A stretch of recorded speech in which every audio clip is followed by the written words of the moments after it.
ಎಲ್ಲರಿಗೂ ನಮಸ್ಕಾರ. ಸವಿರುಚಿ ರೆಸಿಪಿಗೆ ಸ್ವಾಗತ. ನಾನಿವತ್ತು ತೋರಿಸ್ತಾ ಇರ್ತಕ್ಕಂಥ ರೆಸಿಪಿ ಬೆಣ್ಣೆಯಷ್ಟೇ ಮೃದುವಾಗಿರ್ತಕ್ಕಂಥ ನೀರು ದೋಸೆನ ಸುಲಭವಾಗಿ ಮನೆಯಲ್ಲಿ ಮಾಡ್ಕೊಳ್ಳೋದನ್ನು ತೋರಿಸ್ತಾ ಇದ್ದೀನಿ. ನಾನು ತೋರಿಸ್ತಕ್ಕಂಥ ವಿಧಾನದಲ್ಲಿ ಮಾಡಿಕೊಂಡ್ರೆ ನಿಮಗೂ ಅಷ್ಟೇ ಇಷ್ಟೇ ಮೃದುವಾಗಿರ್ತಕ್ಕಂಥ ನೀರು ದೋಸೆ ಮನೆಯಲ್ಲಿ ರೆಡಿ ಆಗುತ್ತೆ. ನೀವು ತಿಂತಾಯಿದ್ರೆ ಬಾಯಿಗಿಟ್ರೆ ಕರ್ಗೋಗ್ಬಿಡುತ್ತೆ, ಆ ರೀತಿಯಲ್ಲಿ ನೀರು ದೋಸೆ ಇರುತ್ತೆ. ಬನ್ನಿ ಇದನ್ನು ಯಾವ ರೀತಿ ಮಾಡೋದು ನೋಡ್ಕೊಳ್ಳೋಣ.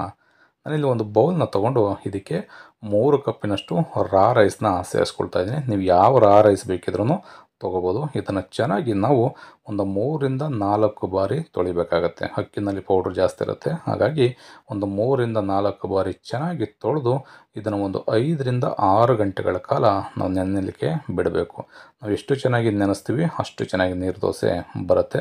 ಈಗ ಒಂದು 5 ರಿಂದ 6 ಗಂಟೆ ಬಿಟ್ಬಿಡೋಣ. ಈಗ ಒಂದು 6 ಗಂಟೆ ಆದ ನಂತರ ತೆಗೆದ್ರೆ ಅಕ್ಕಿ ಎಲ್ಲ ಚೆನ್ನಾಗಿ ನೆಂದಿರುತ್ತೆ ನೋಡ್ಬೋದು. ಈಗ ಈ ನೀರನ್ನು ಸಪ್ರೇಟ್ ಮಾಡಿಕೊಂಡು ಮಿಕ್ಸಿ ಜಾರ್ಗೆ ಈ ಅಕ್ಕಿನ ಸೇರಿಸ್ಕೋಣ. ಈ ರೀತಿ ಅಕ್ಕಿನ ಸೇರಿಸ್ಕೊಂಡು ನೀವು ಬರೀ ಅಕ್ಕಿನಲ್ಲೇ ನೀರು ದೋಸೆನ ಮಾಡ್ಕೋಬೋದು. ಬೇಕಿದ್ರೆ ಸ್ವಲ್ಪ ತೆಂಗಿನ ತುರಿನೂ ಕೂಡ ಸೇರಿಸ್ಕೋಬೋದು.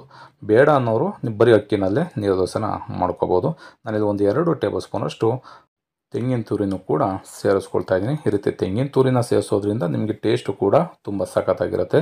ಈಗ ರುಚಿಗೆ ತಕ್ಕಷ್ಟು ಉಪ್ಪನ್ನು ಬೆರೆಸಿ ಸ್ವಲ್ಪ ನೀರನ್ನು ಹಾಕ್ಕೊಂಡು ಸ್ವಲ್ಪನೂ ಕೂಡ ತರ್ತರಿರಬಾರ್ದು, ಆ ರೀತಿಯಲ್ಲಿ ನಾವು ದೋಸೆ ಬ್ಯಾಟರ್ನ ರೆಡಿ ಮಾಡ್ಕೋಬೇಕಾಗತ್ತೆ. ಸ್ವಲ್ಪನೂ ಕೂಡ ತರ್ತರಿರಬಾರ್ದು ನೀರು ದೋಸೆಗೆ. ಫುಲ್ಲು ಮುಟ್ಟಿದ್ರೆ ಪೌಡ್ರ್ ರೀತಿ ಇರಬೇಕು. ಪೌಡ್ರ್ ಎಷ್ಟು ಸ್ಮೂತಾಗಿರುತ್ತೆ ಅದಕ್ಕೆ ನಾವು ಇದನ್ನು ರುಬ್ಕೋಬೇಕಾಗತ್ತೆ. ಈಗ ನಾನು ಮಿಕ್ಕಿರ್ತಕ್ಕಂಥ ಅಕ್ಕಿನೂ ಕೂಡ ರುಬ್ಬಿ ಸೇರಿಸ್ಕೊಳ್ತಾ ಇದ್ದೀನಿ. ಈಗ ಇದಕ್ಕೆ ಅರ್ಧ ಲೀಟ್ರಷ್ಟು ನೀರನ್ನು ಸೇರಿಸ್ಕೋಬೇಕಾಗತ್ತೆ. ನಾನು 3 ಕಪ್ಪಿನಷ್ಟು ರೈಸನ್ನು ತೊಗೊಂಡಿದ್ದೆ, ಅಂದರೆ ಅರ್ಧ kg ಅಷ್ಟು ರೈಸನ್ನು ತೊಗೊಂಡಿದ್ದೆ. ಅದಕ್ಕೆ ಅರ್ಧ ಲೀಟ್ರಷ್ಟು ನೀರನ್ನು ಸೇರಿಸ್ಕೊಂಡಿದ್ದೀನಿ. ಈ ಹದದಲ್ಲೇ ನೀವು ಸೇರಿಸ್ಕೊಂಡ್ರೆ ಸಾಕಾಗುತ್ತೆ. ನೋಡಿ, ಈ ರೀತಿ ತಿರುಗಿಸಿದಾಗ ಆ ಸೌಟ್ ಮೇಲ್ಗಡೆ ಅದರದ್ದೆಲ್ಲ ಅಂಟ್ಕೋಬೇಕು. ಆ ನೀರೇನಿದೆ ನೀರು ಸೌಟ್ ಮೇಲ್ಗಡೆ ನಿಲ್ಲಬೇಕು. ಅದಕ್ಕೆ ನೀವು ಮಿಕ್ಸ್ ಮಾಡಿಕೊಂಡ್ರೆ ಸಾಕಾಗುತ್ತೆ. ನೋಡಿ, ಈ ಥರ ಕಾಣಬೇಕು ಸೌಟ್ ಮೇಲ್ಗಡೆ. ಅದಕ್ಕೆ ಮಿಕ್ಸ್ ಮಾಡ್ಕೊಳ್ಳಿ. ಅಥವಾ ನೀವು ಅರ್ಧ kg ಅಕ್ಕಿ ತೊಗೊಂಡಿದ್ದೀರ ಅಂದರೆ ಅರ್ಧ ಲೀಟ್ರಷ್ಟು ನೀರನ್ನು ಎಕ್ಸ್ಟ್ರಾ ಸೇರಿಸ್ಕೊಂಡ್ರೆ ಸಾಕಾಗುತ್ತೆ. ಈ ರೀತಿ ಮಿಕ್ಸ್ ಮಾಡಿಕೊಂಡು ಒಂದು 10 ನಿಮಿಷ ಬಿಟ್ಬಿಡಿ. ಅದಾದಮೇಲೆ ಸ್ಟವ್ ಮೇಲ್ಗಡೆ ನಾನು ತವಾನ ಕಾಯಲಿಕ್ಕೆ ಇಟ್ಕೊಂಡಿದ್ದೀನಿ. ಸ್ವಲ್ಪ ಈ ರೀತಿ ನೀರನ್ನು ಬೆರೆಸಿ ಒರೆಸ್ಕೋಬೇಕು. ಅದಾದಮೇಲೆ ನೀರು ದೋಸೆನ ನಾವು ತವ ಮೇಲ್ಗಡೆ ಸೇರಿಸ್ಬೇಕಾಗತ್ತೆ. ಈ ರೀತಿ ನೀರನ್ನು ಹಾಕೋದ್ರಿಂದ ಜಾಸ್ತಿ ಹೀಟಾಗಿದ್ರೂ ಸ್ವಲ್ಪ ಅವಾಯ್ಡ್ ಆಗುತ್ತೆ.